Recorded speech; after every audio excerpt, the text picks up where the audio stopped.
1072 ദിവസമായി അല്ലേ? എല്ലാ ദിവസവും നമ്മൾ അർജുൻ എവിടെ എന്നുള്ള വാർത്ത 1072 ദിവസമായി നമ്മൾ വായിക്കുമായിരുന്നു. അർജുനെക്കുറിച്ച് എന്തെങ്കിലും ഒരു സൂചന, അർജുൻ എന്തായാലും ജീവനോടെ ഉണ്ടാകില്ല എന്ന കാര്യം ഉറപ്പായിരുന്നു. പക്ഷേ ഈ അർജുൻ്റെ കുടുംബാംഗങ്ങൾക്ക് അവസാനമായി അന്ത്യകർമ്മങ്ങൾ ചെയ്യാനും മറ്റും ശരീരത്തിൻ്റെ ഭാഗങ്ങൾ ലഭിക്കണം എന്ന് നമ്മൾ ഒരുപാട് പേർ മലയാളികൾ പ്രാർത്ഥിച്ചിരുന്നു. ഏറ്റവും ഒടുവിൽ ഇന്നലെയാണ് അർജുൻ്റെ ലോറി കണ്ടെത്തിയത്, ക്യാബിനുള്ളിൽ അർജുൻ്റെ മൃതദേഹം കണ്ടെത്തിയത്. ഇന്നിപ്പോൾ ഉള്ള വാർത്ത അത് DNA പരിശോധന അർജുൻ്റെ മൃതദേഹവുമായി ബന്ധപ്പെട്ട് നടക്കും എന്നുള്ളതാണ്. അത് പ്രധാനപ്പെട്ട ഒന്നാണ്. ഈ DNA പരിശോധനയ്ക്ക് ശേഷം മൃതദേഹം നാളെ ബന്ധുക്കൾക്ക് കൈമാറിയേക്കും എന്നാണ് അറിയാൻ സാധിക്കുന്നത്. ഒപ്പം അർജുനൊപ്പം കാണാതായ മറ്റു 2 പേർ കൂടിയുണ്ട്. അവർ തിരച്ചിലും ഇന്ന് നടക്കുകയാണ്. ഒപ്പം അർജുന്റെ ലോറി ഇന്ന് പൂർണ്ണമായും കരയിലെത്തിക്കും എന്നുള്ള പ്രധാനപ്പെട്ട വിവരമുണ്ട്. മറ്റ് 2 പേർക്കായുള്ള തിരച്ചിലും അവിടെ പുരോഗമിക്കുന്ന പശ്ചാത്തലം ഇന്നുണ്ടാകും. ഏതായാലും കോഴിക്കോട് കണ്ണാടിക്കലിലെ വീട്ടിൽ ഇപ്പോഴും നിരവധി പേർ എത്തുന്നു എന്നുള്ളതാണ്. ഏറെ വൈകാരികമായ നിമിഷങ്ങളാണ് ആ വീട്ടുകാർക്ക് എന്നതും വളരെ പ്രധാനപ്പെട്ട, വളരെ ദുഃഖകരമായ ഒന്നാണ്. MS അനീഷ് കുമാറും KV ബൈജുവും ശിരൂരിലുണ്ട്. കോഴിക്കോട്ടെ വീട്ടിൽ MS അനീഷ് കുമാറുണ്ട്. ഇനിയിപ്പോൾ ഈ ശിരൂരിനേക്കാൾ നമ്മൾ പ്രാധാന്യം കൊടുക്കേണ്ടത് കോഴിക്കോട്ട് ഉള്ള വീടിനാണ്. കാരണം അവിടെ കുടുംബാംഗങ്ങൾ അർജുൻ്റെ ഭൗതിക ശരീരം അവസാനമായി കാണാനായി കാത്തിരിക്കുകയാണ്. അനീഷ്, 1072 ദിവസത്തെ കാത്തിരിപ്പാണ്. ഏറ്റവും ഒടുവിൽ ഇന്നലെ അതിനൊരു ഉത്തരമായിരിക്കുന്നു. ശിരൂർ പുഴ തന്നെ അതിനുള്ള ഉത്തരം അവർക്ക് നൽകിയിരിക്കുന്നു. എന്താണ് അതിനുശേഷമുള്ള ഒരു സാഹചര്യം? കൂടുതൽ രാഷ്ട്രീയ നേതാക്കൾ, KC വേണുഗോപാലൊക്കെ അവിടെ എത്തി എന്ന് മനസ്സിലാകുന്നു. സാന്ത്വനമായി നാട്ടുകാരും കേരളീയ സമൂഹ മൊത്തവും അവർക്കൊപ്പമുണ്ട്.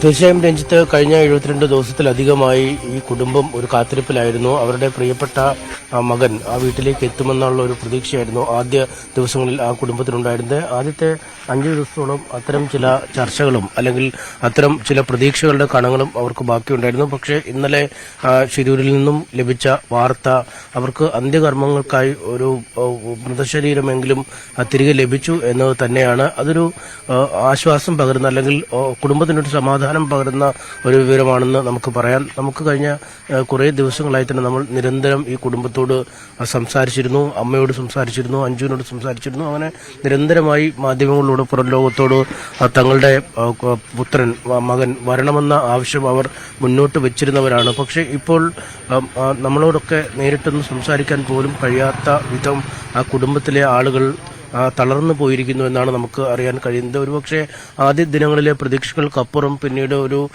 ജീവനോടെ അർജുനെ തിരികെ എത്തിക്കാൻ കഴിയുമെന്ന ഒരു പ്രതീക്ഷ കുടുംബത്തിനും ഉണ്ടായിരുന്നില്ല. പക്ഷേ എൻ്റെ മകനെ ഇവിടെ എത്തിക്കണം എന്നാണ് അമ്മ പലപ്പോഴും നമ്മളോട് പറഞ്ഞത്. എന്തായാലും ആ വാക്ക് പാലിക്കാൻ രക്ഷാപ്രവർത്തകർക്കും മറ്റു സർക്കാർ ഏജൻസികൾക്കും കഴിഞ്ഞിരിക്കുന്നു. പക്ഷേ ജീവനോടെയല്ല, ജീവനൊറ്റ ഒരു ഭൗതിക ശരീരമെന്ന അല്ലെങ്കിൽ ഭൗതിക അവശിഷ്ടമെന്ന് പറയാൻ കഴിയുന്ന രീതിയിലേക്കാണ് ആ ജീവൻ മാറിപ്പോയത് എന്ന ഒരു സങ്കടകരമായ വസ്തു നിലനിൽക്കുന്നു. അതുകൊണ്ട് തന്നെ മാധ്യമങ്ങളോടൊക്കെ സംസാരിക്കാൻ കഴിയാത്ത വിധം ഒരു മാനസികാവസ്ഥയിലേക്ക് കുടുംബം പോയിരിക്കുകയും ചെയ്യുന്നു. നമുക്കറിയാം, നിരന്തരമായി സംസാരിക്കുകയും അവരോട് ഇടപഴകുകയും ഒക്കെ ചെയ്തുകൊണ്ട് നമ്മുടെ തന്നെ കുടുംബത്തിലെ അംഗമെന്ന രീതിയിലാണ് ഓരോരുത്തരും അവരെ കരുതുകയും ചെയ്യുന്നത്. മലയാളികൾ എല്ലാവരും തങ്ങളുടെ കുടുംബത്തിലെ ഒരാളെ നഷ്ടപ്പെട്ട ദുഃഖമാണ് ഈ അവസരത്തിൽ പങ്കുവയ്ക്കുകയും ചെയ്യുന്നത്. നമുക്കറിയാം, സമൂഹ മാധ്യമങ്ങളിലൊക്കെ നോക്കുമ്പോഴും പ്രമുഖ താരങ്ങളും മറ്റു പ്രശസ്തരായ ആളുകളുമൊക്കെ അർജുന്റെ ഒരു വിയോഗത്തെക്കുറിച്ചുള്ള വിവരങ്ങൾ പങ്കുവെക്കുന്ന ആ ദുഃഖത്തിൽ, ആ മരണത്തിൽ, ആ കുടുംബത്തോടൊപ്പമുള്ള ദുഃഖത്തിൽ പങ്കുചേരുന്ന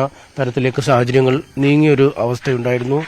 ഇന്നലെ തന്നെയും ഈ ദുഃഖവാർത്ത അറിഞ്ഞതിന് പിന്നാലെ തോട്ടത്തിൽ രാധാകൃഷ്ണൻ MLAയും ഒപ്പം KC വേണുഗോപാൽ MP അടക്കമുള്ള അല്ലെങ്കിൽ മറ്റ് CPM ജില്ലാ സെക്രട്ടറി തുടങ്ങിയ പല തരത്തിലുള്ള ആളുകൾ ഇന്നലെ മുതൽ ഇവിടേക്ക് വന്നിരുന്നു. എന്തായാലും രാവിലെ ആണ് ഈ മൃതശരീരവുമായി ബന്ധപ്പെട്ട ചില നടപടിക്രമങ്ങൾ പൂർത്തിയാക്കേണ്ടതുണ്ട്. DNA സാമ്പിൾ ശേഖരിച്ച് അതിന്റെ പരിശോധനകൾ പൂർത്തിയാക്കി പോസ്റ്റ്മോർട്ടം നടപടികളും മറ്റുമൊക്കെ പൂർത്തിയാക്കിയാൽ മാത്രമാണ് ഈ മൃതശരീരം ഇവിടേക്ക് കൊണ്ടുവരാൻ കഴിയുകയുള്ളൂ. അതുകൊണ്ട് തന്നെ ആളുകൾ ഇപ്പോൾ രാവിലെ ആയതുള്ളൂ, കൂടുതൽ ആളുകൾ ഇവിടേക്ക് എത്തി തുടങ്ങിയിട്ടില്ല.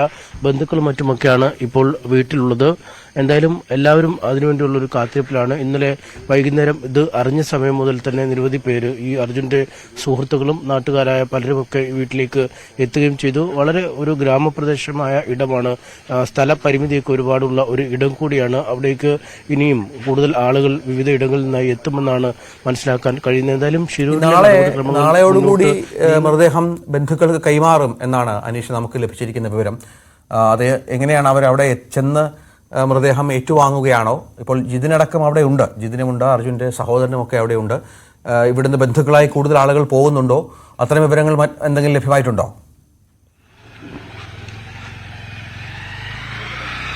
ബന്ധുക്കൾ കാര്യമായി അവിടേക്ക് പോകുന്നില്ല എന്നാണ് നമുക്ക് അറിയാൻ കഴിഞ്ഞിരിക്കുന്നത്. അല്ലെ, ഇവിടെ നിന്ന് കൂടുതൽ ആളുകൾ അങ്ങോട്ട് പോകുന്നില്ലല്ലോ. ഇവിടുന്ന് കുടുംബം ഇനി അങ്ങോട്ട് പോകുന്നില്ലല്ലോ. അതിനെപ്പറ്റി ഒരു കൺഫേം ആയില്ലല്ലോ. ഒരാൾ ഇന്നലെ പോയിട്ടുണ്ടെന്നാണ് മനസ്സിലാക്കുന്നത്. ഇനിയിപ്പം പരിശോധനയൊക്കെ പൂർത്തിയാക്കി വേണം അല്ലെ അല്ല, അവിടുത്തെ പ്രൊസീജിയർ എന്താണെന്ന് അറിയില്ല. ലീഗലായിട്ടുള്ള കാര്യങ്ങളെല്ലാം കഴിഞ്ഞതിന് ശേഷമല്ല ഉണ്ടാവുള്ളൂ. അപ്പോൾ DNA ടെസ്റ്റ് ഉണ്ടെങ്കിൽ നാളേക്കൊക്കെ എത്തിയാൽ മതിയാവും തോന്നുന്നു. ആ വിധത്തിലാണ് നമ്മുടെ കിട്ടിയ അറിവ്. അവർ പരമാവധി വേഗത്തിൽ കാര്യങ്ങൾ ചെയ്യുമെന്നാണ് എന്നുള്ള വിശ്വാസമാണ്. പരമാവധി വേഗത്തിൽ തന്നെ നടപടിക്രമങ്ങൾ പൂർത്തിയാക്കി ഈ ഭൗതിക ശരീരം ഇവിടേക്ക് എത്തിക്കാനുള്ള ഒരു നീക്കമാണ് അധികൃതരുടെ ഭാഗത്തുനിന്നും കൈക്കൊള്ളുന്നത്. അത് തന്നെയാണ് കുടുംബത്തെ അറിയിച്ചിരിക്കുന്നത്. അതുകൊണ്ട് കുടുംബാംഗങ്ങൾ കൂടുതലായി അവിടേക്ക് പോകേണ്ട ആവശ്യമില്ല എന്ന രീതിയിൽ തന്നെയാണ് കാര്യങ്ങൾ ക്രോഡീകരിച്ചിരിക്കുന്നത്.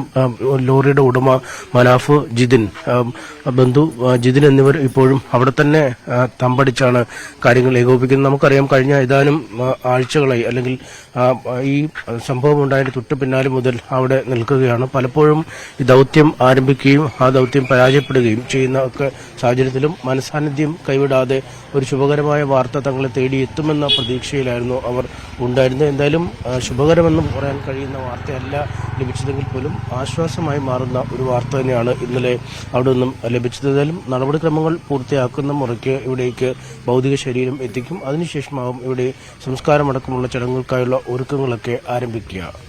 ഏതായാലും അർജുൻ്റെ വീട് ഇനിയുള്ള കാത്തിരിപ്പ് അവസാനമായി ഈ മൃതദേഹം അവിടെ എത്തിക്കുക, അതിനുള്ള അന്ത്യകർമ്മങ്ങൾ ചെയ്യുക.